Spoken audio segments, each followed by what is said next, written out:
At sa oras na ito, ihanda na po natin ang ating mga puso sa pakikinig ng salita ng Panginoon na ihahatid po na ating mahal na pastora, Reverend Grace Tanod-Tanod. Palakpakan po natin muli ang Panginoon sa buhay po ni Pastora Grace.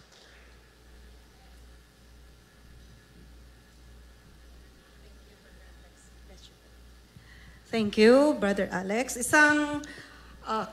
How will I say that? Isang karangalan na makasama po kayo sa umagang ito. Isang pinagpalang Sunday worship sa bawat isa. I believe sa mga kapatid po natin online, pinagpala po kayo ng Panginoon, whatever time zone kayo naroon sa umagang ito. God is good at tunay po sa umagang ito as we come together in worship, mabibigyan po natin siya ng parangal at pagsamba.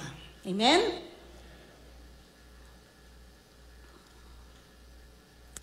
Last Easter Sunday, we celebrated 45 years of God's faithfulness to Christ in You Faith International Ministries. Gusto kong makasama yung international ministries sapagkat from humble beginnings, the Lord expanded His work.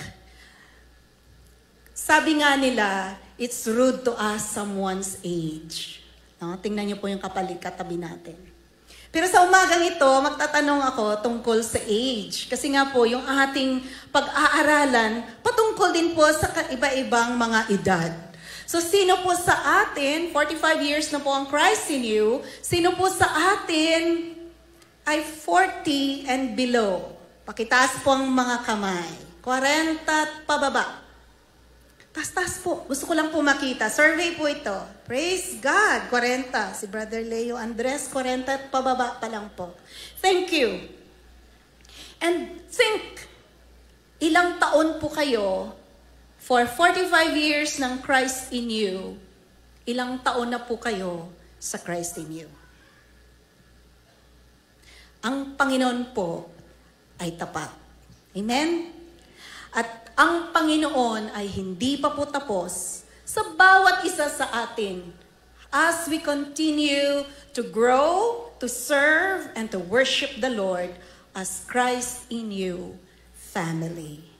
Sabi nga, our vision is to have Christ in every heart. Sabihin mo nga sa katabi mo, si Kristo ay nasa puso ko.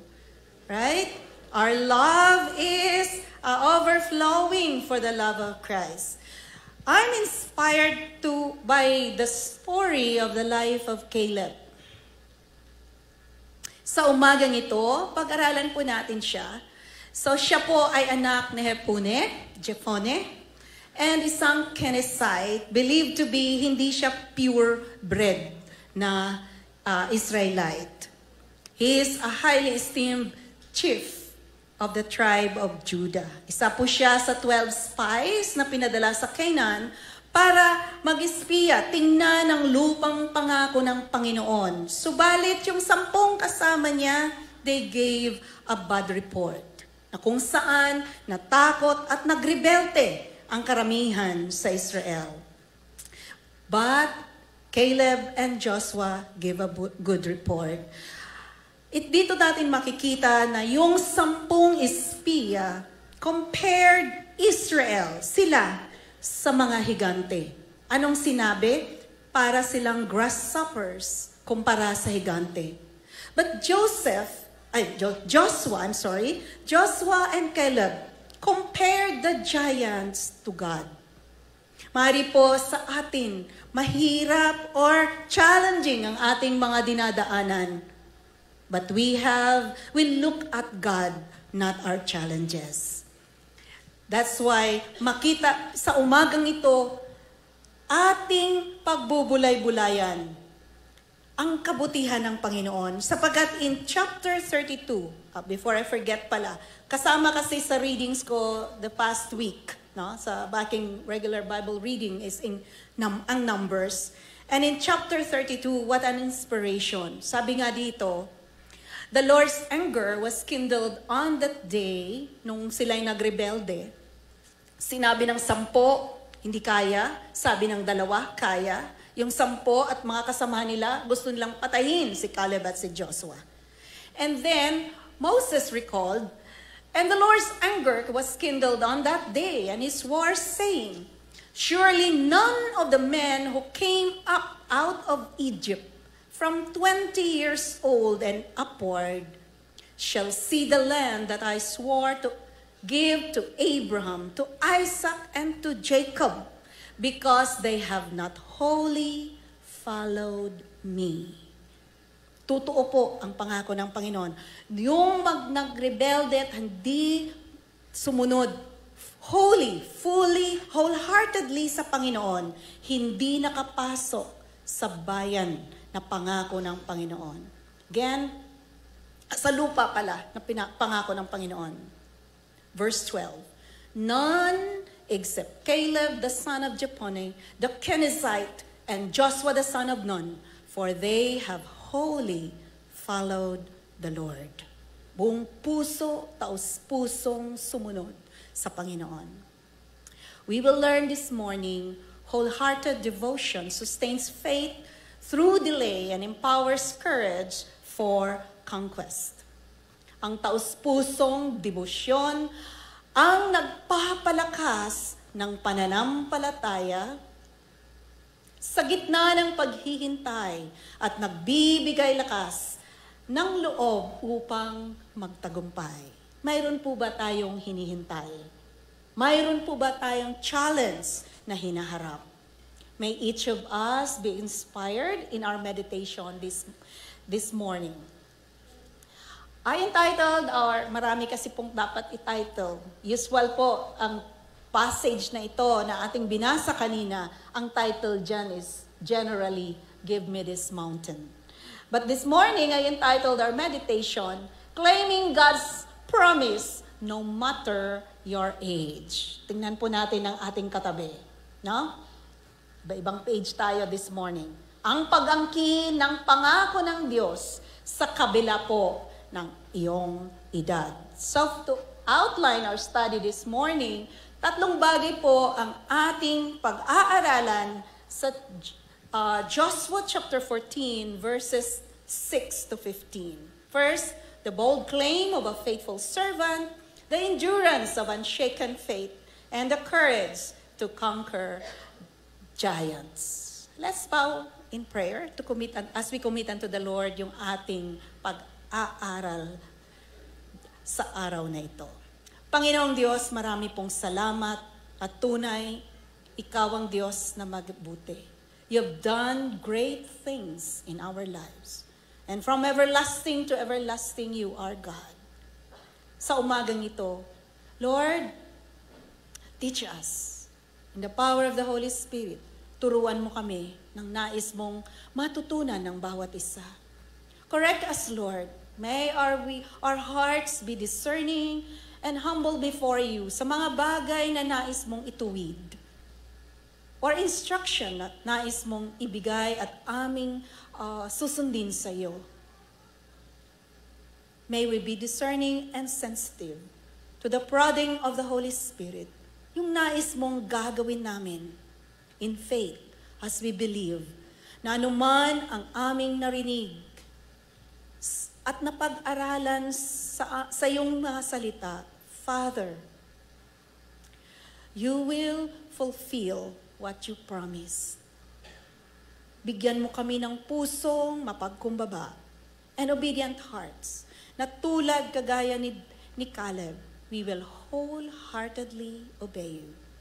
We entrust to You the rest of our time na ang bawat isa'y aalis.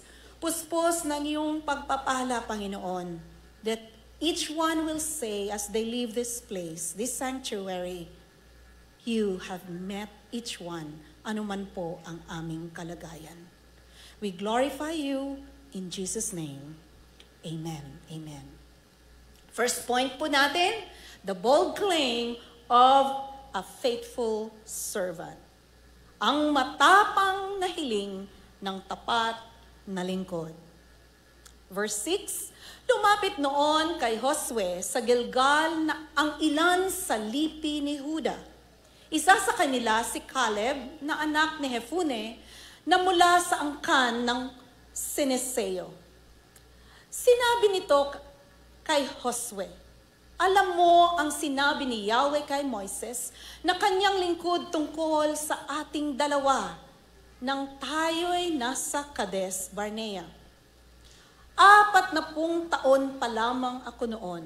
Isinugo niya tayo buhat sa Kades Barnea upang lihim na manmanan ang lupaing ito at iniulat ko sa kanya ang buong katotohanan. Just look at this. 40 years old pa lamang. Ano po yung mga pinagawa sa inyo ng Panginoon sa ngayon sa inyong edad? Think of your own age. How God is ministering to you or instructing you to do something for Him. Let's continue. Kahit na ang bayan ay tinakot, ang ibang kasama natin, buong katapatan pa rin akong sumunod kay Yahweh na ating Diyos. What a declaration. Inulit lang po niya yung sinabi din ni Moses about him. Buong katapatan niyang sinunod si Yahweh na kanilang Diyos. And just look at the pronoun, ating Diyos. Yung inangkin niya kung sino ang Panginoon. In Matthew 22:27, sinabi ni Jesus, you shall love the Lord your God with all your heart, with all your soul, and with all your mind.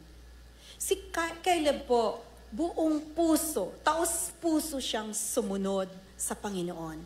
At sa bawat isa sa atin, the wise man in Proverbs 3, 5, and 6 said or wrote, trust in the Lord with all your heart, and lean not on your own understanding. In all your ways, acknowledge Him, and He will make your path straight. Depende po sa ating version ng ating pag-memorize. But this is a reminder to be wholeheartedly devoted to God. We not only love Him with all our heart, soul, and mind, we also trust Him. Someone said, a single candle in a dark room shines more brightly than dozens in daylight. Caleb's light shone brightest when all others doubted. The Israelites, the 10 spies, magnified the giants, while Caleb and also Joshua, they magnified God. Alam po nila, pagkakaloob ng Panginoon ang lupang pangako sa kanila. Are you going through dark times? Are you standing alone sa workplace? Maybe sa ating negosyo, nais nating maging matuwid ang dealings natin. In our neighborhood, sa ating mga kamag-anak, or maaari pong hirap na hirap tayong mag-share ng gospel. Continue to shine as light. Hindi po madali na tayo'y, hindi ako kumakanta, no? Pero bigla akong naalala yung kanta ng mga bata. Yung alin ang naiba. Maniwala. Tatayo po tayo na tayo po'y maging iba sa iba. Okay? Because like Caleb, a single light, a single candle in a dark room shines more brightly than dozens in daylight. Verse 9, kaya't ipinangako sa akin noon ni Moises na dahil sa aking buong katapatan sa pagsunod kay Yahweh, magiging bahagi ko at ng aking mga anak ang lupang matapakan ng aking mga paa. What a promise. What a bold claim of a faithful servant. Sabi ni Corrie ten Boom, faith sees the invisible, believes the incredible, and receives the impossible. Tagalog po, ang pananampalataya ay nakakakita ng di nakikita, naniniwala sa di kapanipaniwala at tumatanggap ng imposible. Mayroon po ba tayong nais na makikita na parang hindi natin makikita. Or may mga di ka panipaniwalang nais nating makamtan sa Panginoon. Or something impossible. Hebrews 11:1 says, to have faith, to be assured of things we hope for, and to be certain of things not seen. Warren Worsby said, God's promises are not time-stamped by man's calendar. No? Ang mga pangako ng Diyos ay hindi nililimitahan ng kalendaryo ng tao. Amen? Sa atin po na nag-aantay, sa anumang mga inaantay po natin, God has His perfect time. Minsan po, yung bunga, pag pinitas na hindi pa hinog or hindi pa mature, hindi siya masarap. God will always give, provide, kaya nga sabi, timely provisions, sapagkat ang timing ng Panginoon will always be perfect. Our thoughts to ponder. True faith remembers what God has said, even when time passes and challenges grow. Kagaya ni Caleb at ni Joshua. Nais silang patayin, batuhin. But they have to stand by the truth, by the promise, and obey the word of God kahit darating matagal ang panahon at ang mga challenge ay mabibigat.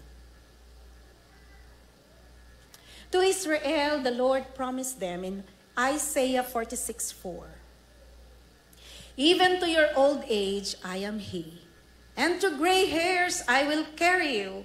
I have made and I will bear, I will carry and will save. Nung pong kabataan ko, akala ko po mamamatay ako when I reached 40. And then I don't know the circumstance at that time. Nung part ng aking devotion, the Lord led me to meditate on Isaiah 46. Doon kasi yung aking Bible reading. And it really encouraged me sapagkat kung mamamatay ako ng maaga, pinangakuan ako ng, I believe lies. No? Pinangakuan ako na sa aking pagtanda at sa maputi ang buhok ko. So when I turned around 50 at simulang magbago yung kulay ng buhok ko, tuwang-tuwa po talaga ako. Sapagkat tatanda ako dahil sa pangako ng Panginoon. I don't know when will the Lord take me home, but God was true. If He's true to His promise to Israel, He will always be true to His promises that will happen in our day. Mayroon po ba tayong pangako ng Panginoon na ating boldly, matapang po nating hihilingin sa Kanya?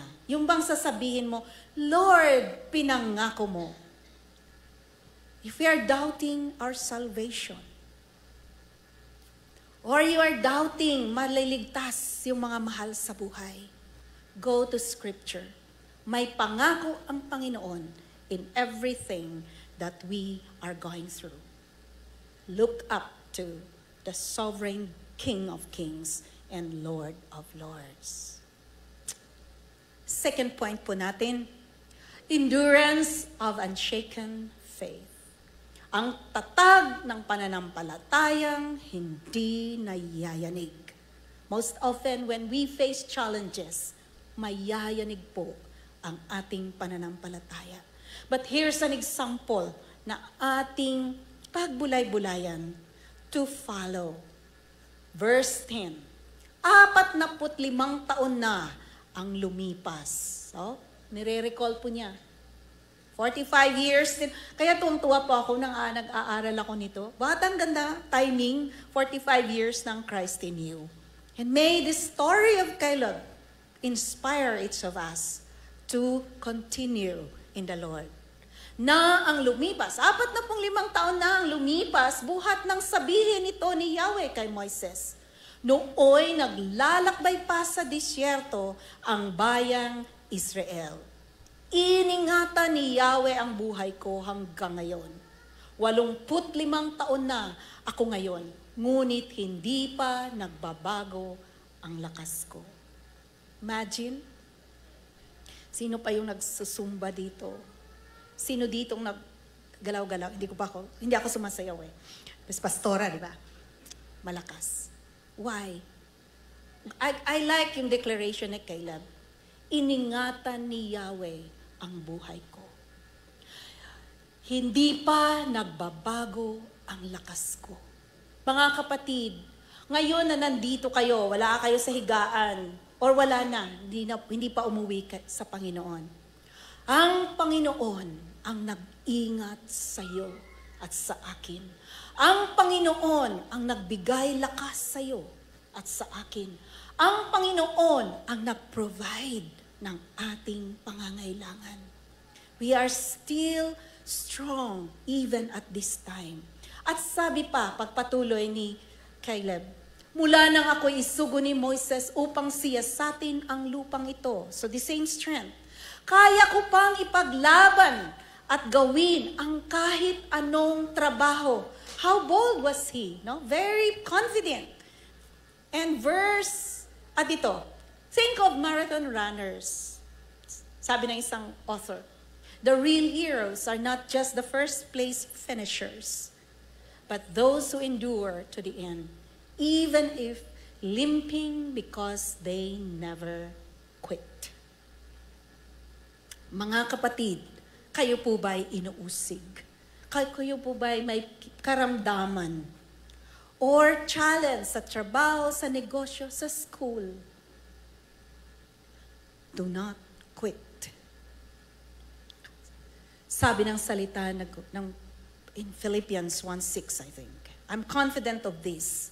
He who began a good work in you will be faithful to complete it until the day of the Lord Jesus Christ.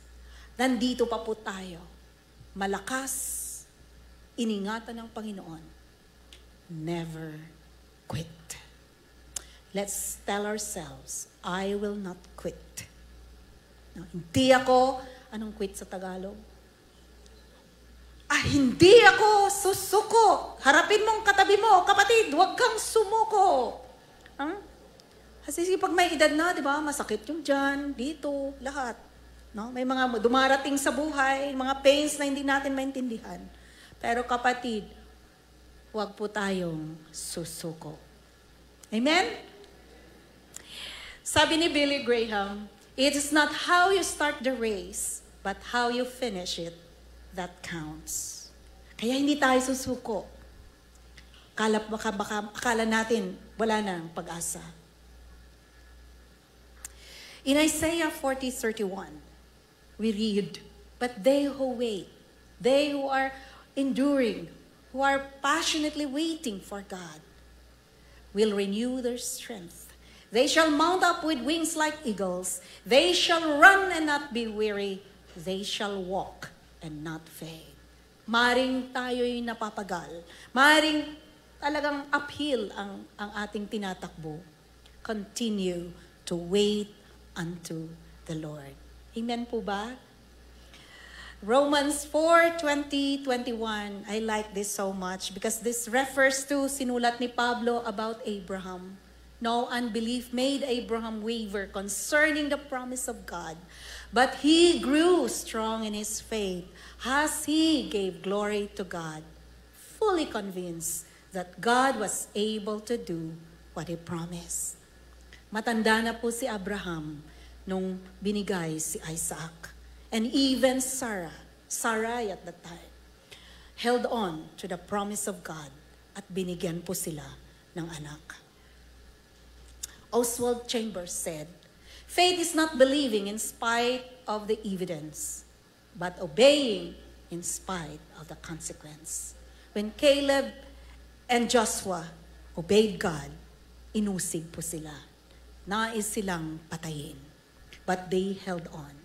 Mari po sa bawat isa sa atin, you will stand for righteousness and for the Lord, at kayo po ay uusigin.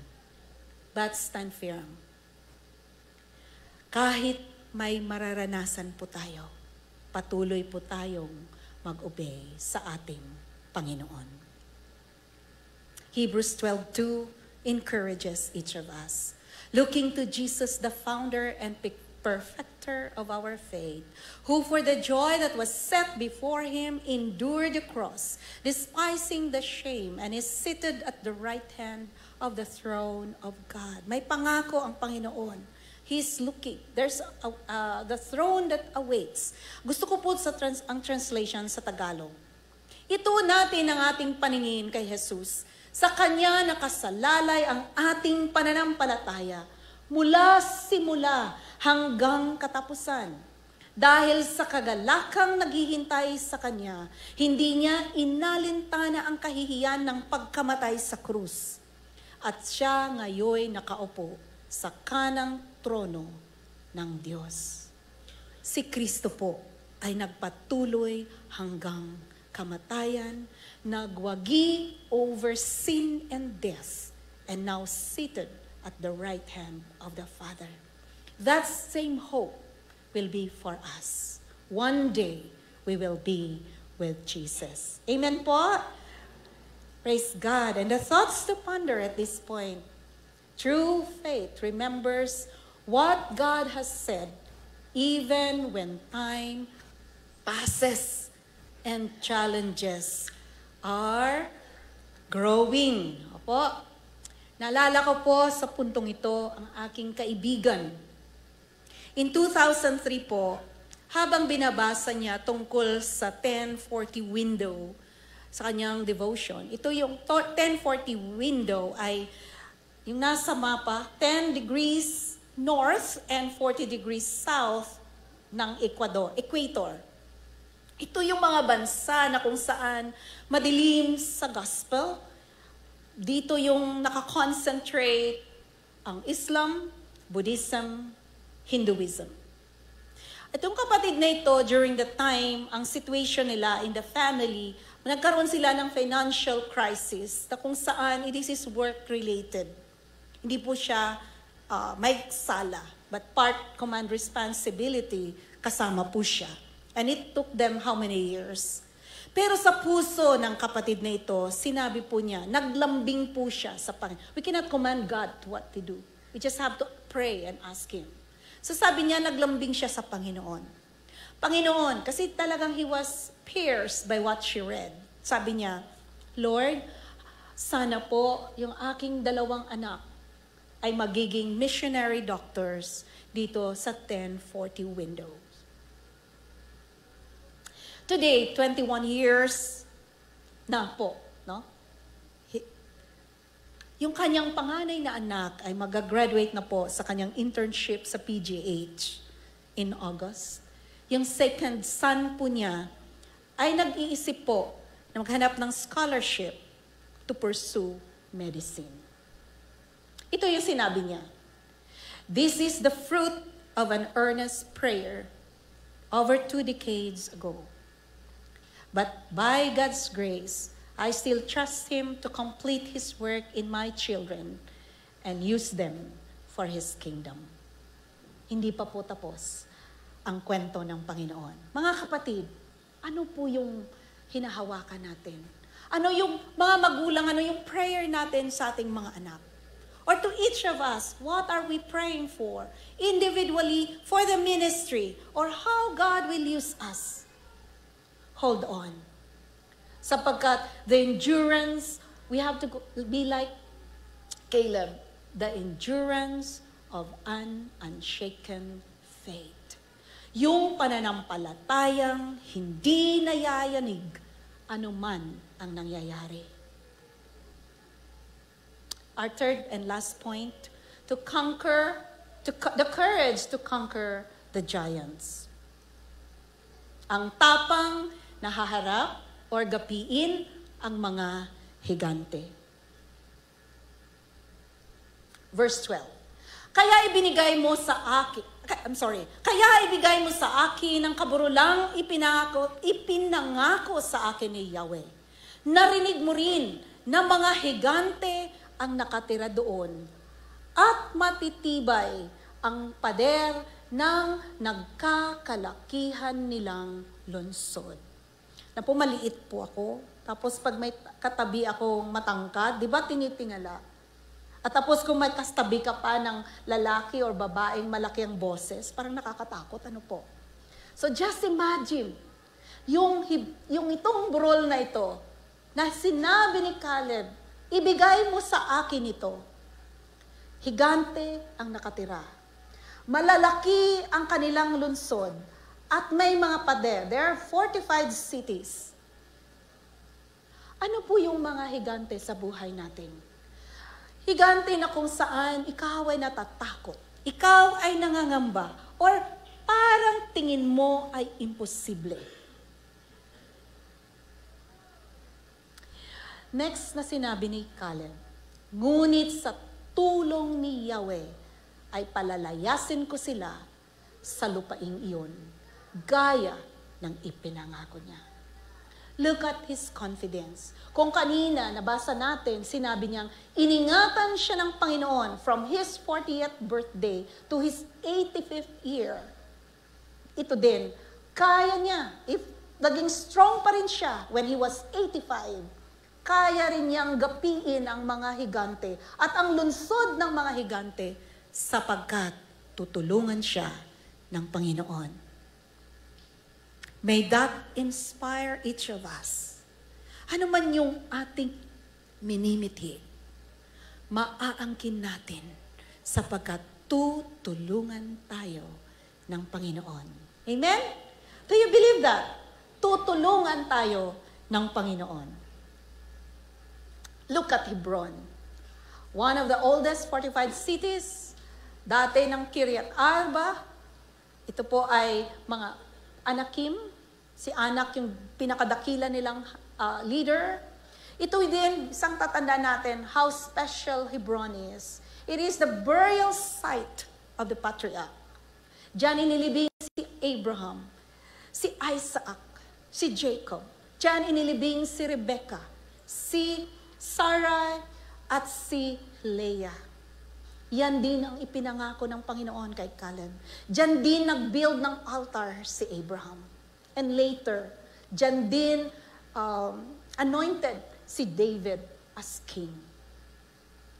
One author said, Hebron represents faithful inheritance, rest from wandering, and a place where promises are fulfilled. It is tied deeply to the themes of covenant, legacy, and leadership in Scripture. God is always true to His covenant with Israel. Same is true dahil pinadala niya ang Panginoong Jesus sa atin. Kung ano po yung sinabi ng Panginoon, ito po'y maghaganap sa ating buhay. Amen? Are we encouraged by that promise? Sabi ni Dale Ralph Davis, Caleb does not simply cling to the past promise, but pursues its present fulfillment.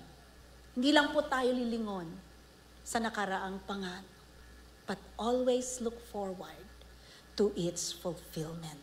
Maaari po sa kaligtasan ng ating kapamilya at mga mahal sa buhay, or to those that we are praying for, Acts 16:31, right? It's a promise. Sinabi ni Paul to the jailer, believe in the Lord Jesus Christ and you will be saved, you and your household. Lahat ng kamagkasama natin sa tahanan.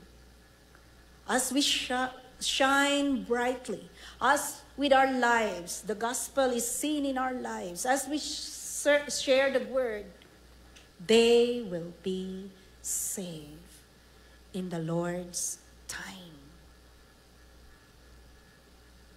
A.W. Tozer said, God is looking for people through whom He can do the impossible. What a pity we plan only the things we can do by ourselves. Nakita po natin that because of the contributions or the gifts from each of the members of Christ in you, nagkaroon tayo ng 10 million, right? And more than 10 million. Almost half ginamit na po natin. And I know it's not millions that we will need to build the sanctuary. Billions. But God does the impossible, yung hindi kaya ng tao. Masasabi po ba natin, Lord, ako'y kabahagi sa fulfillment ng pagkompleto ng sanctuary sa Lagundi? Amen? It's not how many millions you will give, but it's the life that we give to God first. Oh no, bigla ko lang naalala ang Macedonian believers. Out of their poverty, they gave to the Jerusalem believers because they gave their lives first to God and gave to people. Mangyayari din po yan. Kanina we're looking for musicians. Ano po yung ating maibahagi sa gawain ng Panginoon? This is between you and God.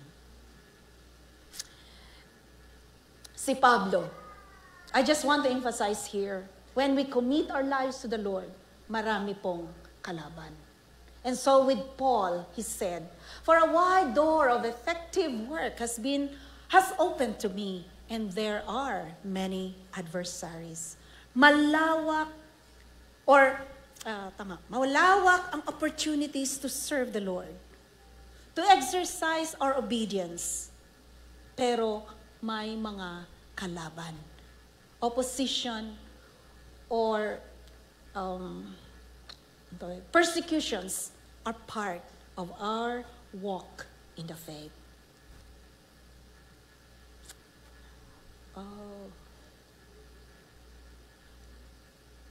Binasbasan nga ni Josue si Caleb na anak ni Jepune at ibinigay sa kanya ang Hebron. Ang lupain ng Hebron ay nanatili hanggang ngayon sa angkan ni Caleb na anak ni Jepune na isang Seneseo. Sapagkat, again, this is the third time in what we have read na sinabi, sapagkat buong katapatan siyang sumunod kay Yahweh, ang Diyos ng Israel.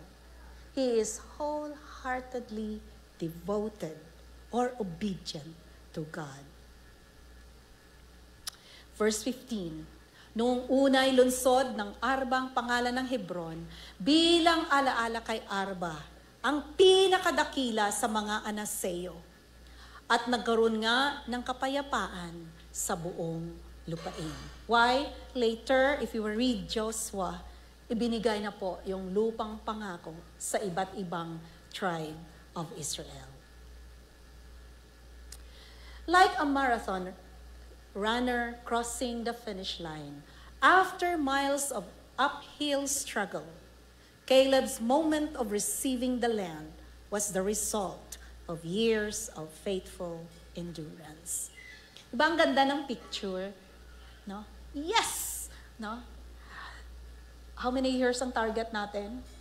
Hindi na tayo mag-worship sa Panginoon dito, pero worship tayo sa sanctuary natin sa Lagundi. Amen? God will fulfill His promise. God, one day, mayroon tayong will be worshiping Him together in the sanctuary that He wants us to build to give Him glory, honor, and that He will have an impact not only here in Pampanga and many more worldwide. Amen po? Though the accomplishment of God's promises is sometimes slow, it is always sure. Again, may inaantay ka ba? Kung yan ay ayon sa pangako ng Panginoon, mangyayari po yan in His time and according to His ways.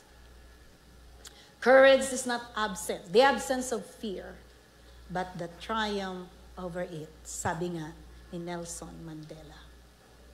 We will triumph over our fears, ating mga pag-aalinlangan.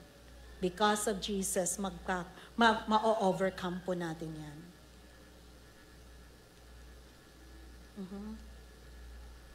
Next slide, please. Okay. I like this verse to encourage each of us about Jesus in Philippians chapter 2, verse 8 to 10. And may this also be an encouragement at ating reference as we face the challenges in our lives. And being found in human form, he humbled himself by becoming obedient to the point of death, even death on a cross. Therefore, God has highly exalted him, and bestowed on him the name that is above every name, so that the name of Jesus, at the name of Jesus, every knee should bow in heaven and on earth and under the earth. Si Kristo Jesus ay ating example of obedience until the point of death. Hindi po tayo, karamihan sa atin, hindi pa po tayo nagbuhos ng dugo because of our witness for Christ. But Jesus is an example for us. He obeyed the Father until death. He conquered sin and death, and is now again at the right hand of the Father, victorious. Every knee will bow, and every tongue will confess that he is Lord. In this last point, faith that endures receive the reward. God gives his word to those who wholly follow him. May this encourage us na magpatuloy, because the reward awaits us. It may not be something na perishable, but our reward is Jesus. Siya po ang ultimate reward ng isang mananampalataya. So to sum up what we learned, claiming God's promise no matter your age. First, we learned from Caleb the bold claim of a faithful servant, the endurance of an unshaken faith, and the courage to conquer giants. In September 1989, this verse or this passage encouraged me nung ako'y aalis ng San Fernando to be transferred sa trabaho ko po sa Cagayan de Oro. Cagayan de Oro is new to me. I only learned Cebuano there. Wala akong kakilala, so medyo scared ako. But this promise is so personal. It is the Lord who goes before you. He will be with you. He will not leave you or forsake you. Do not fear or be dismayed. Yung pangakong ito, hindi lamang naging totoo through the years, and that's 1989. But in my major decisions in life, even until I left my 20-year government work, at yung mga iba-ibang major transitions, this promise holds true. Hindi nagbabago. Na I'll continue to hold on to that promise hanggang ako'y kukunin ng Panginoon. Sapagat alam ko, tapat siya. Kung ito'y pangako niya sa Israel, same promise for us. Sa Matthew 28, sinabi nga, I will be with you even to the end of the age when we do the gospel, when we proclaim the gospel. Tapat po ang Panginoon sa kanyang pangako. In conclusion, we learn that true faith stands in every season of our lives, whether tayo bata or tayo seasoned na po. Like Caleb, we are called to remain steadfast, to hold firm to the promises of God, even when the journey is long and the obstacle seems great. Dahil buhay pa po tayo, di pa tapos ang Panginoon. Remember, your age does not limit your impact. No? Young and old, may magbagawa po ang buhay natin para sa Panginoon. Human timelines do not bind God. He uses those who are faithful. Whether young with fresh strength, tingnan natin, may mga kabataan, fresh yung ating mga kalakasan. Or you are seasoned with wisdom and endurance. God-sized faith dares to ask for God-sized challenges. Ano yung hinihiling mo sa Panginoon na hindi mo magagawa kung hindi siya lang? It sees the mountain not as a barrier, but as a promised inheritance waiting to be claimed? Will you be like Caleb, wholehearted, enduring, and courageous? No? Taos-puso, nananatili, at matapang. What mountain has God placed before you? What promise is waiting for your bold response of faith? Mga kapatid, may you rise today, not in your own strength, but in full confidence that what God has promised, He will surely fulfill. No? Tell ourselves, what has God promised, He will fulfill. May pag-asa. Mangyayari ang pangako ng Panginoon sa ating buhay. I like this. Sa mga nagmo-morning watch, gustong-gusto ko ito every Thursday. Sabi ni Sister Pressy Supan, because of Jesus, hindi ko magaya yung voice niya. The best is yet to come. Naniniwala tayo? Because of Jesus, the best is yet to come. Tayo po ay tumayo. Ano man ang kalagayan po natin sa umagang ito? Ano yung nais nating hilingin sa Kanya? Or we need to commit our lives to Him. Sa inyong kaparaanan, talk to the Lord. As we sing this song together with our worship team, this is a prayer song of commitment. Hayaan niyo po ang bawat salita ng awiting ito ay awit ng pagsamba and commitment. And talk to God in your heart as we sing this song together.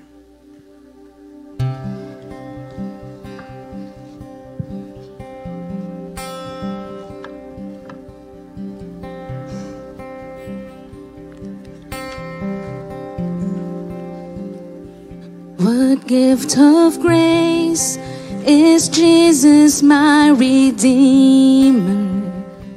There is no more for heaven now to give.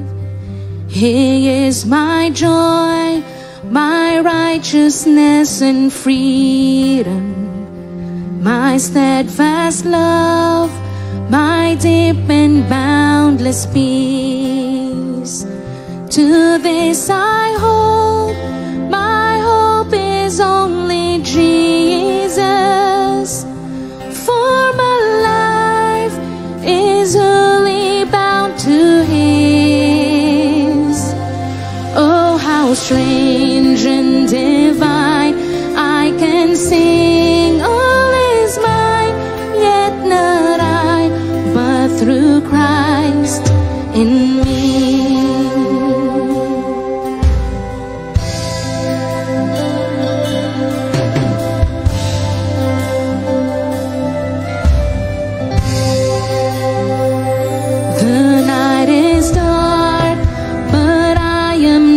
Forsaken, for by my side the Savior He will stay. I labor on in weakness and rejoicing, for in my need His power is displayed. To this I hold, my shepherd will defend.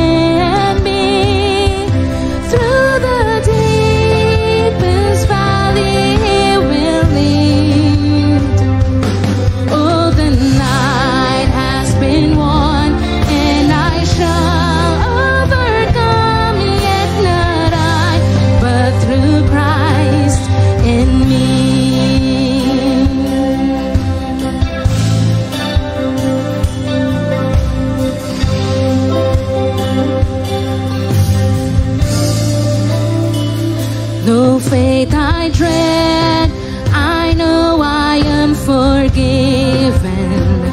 The future sure, the price it has been paid. For Jesus bled and suffered for my pardon, and He was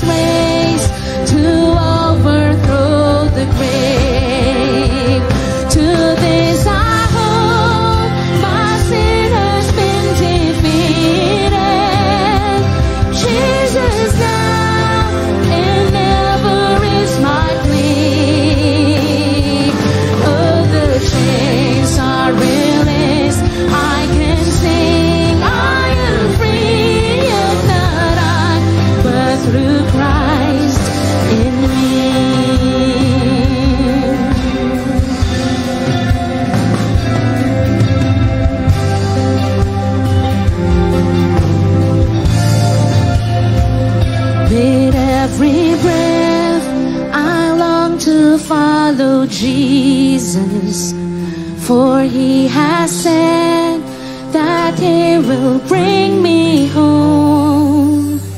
And day by day, I know he will renew me until I stand with joy before the throne. To this I hope, my hope is only Jesus.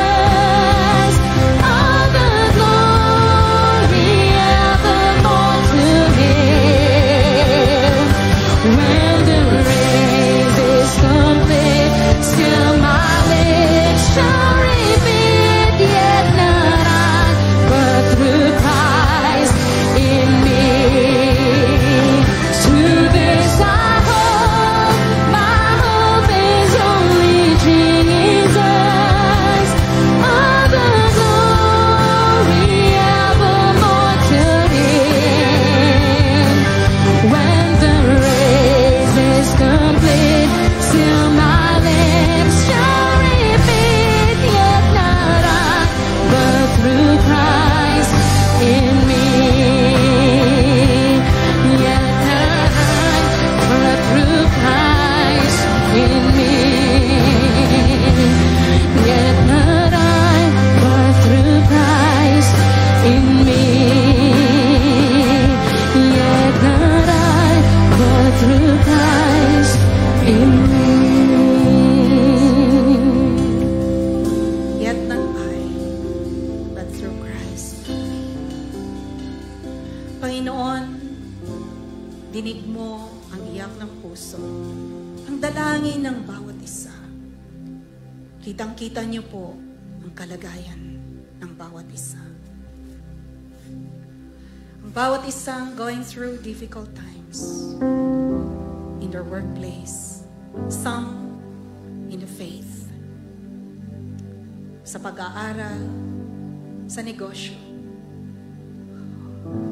even to many who are making decisions. Anumang sitwasyon ng bawat isa, you have a promise for every situation.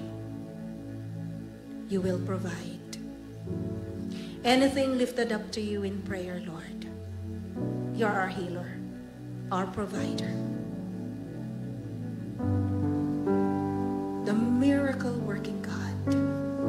Lord, kung mayroon dito ang sitwasyon na parang imposible sa kanyang paningin, if you are that person, call on God.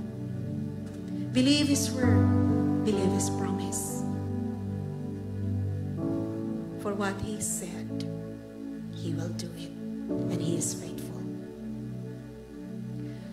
Salamat, Panginoon, ng bawat isa ay kakalingain mo, hahawakan mo. No matter our age.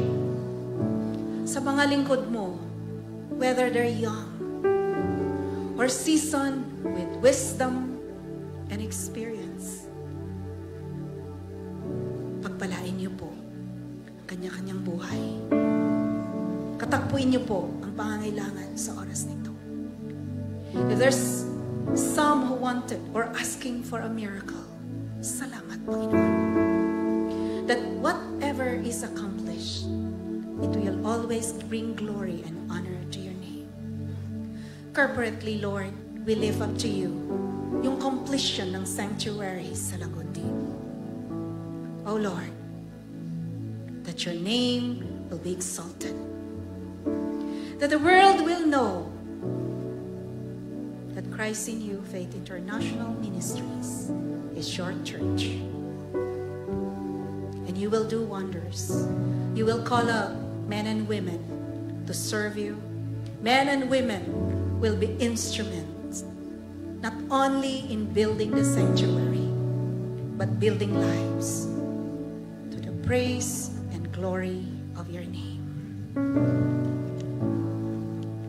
And I pray, Father, now to You who is able to keep each one from stumbling, and to present each one blameless before the presence of your glory and with great joy. Together, to the only God, our Savior, through Jesus Christ our Lord, be glory, majesty, dominion, and authority, before now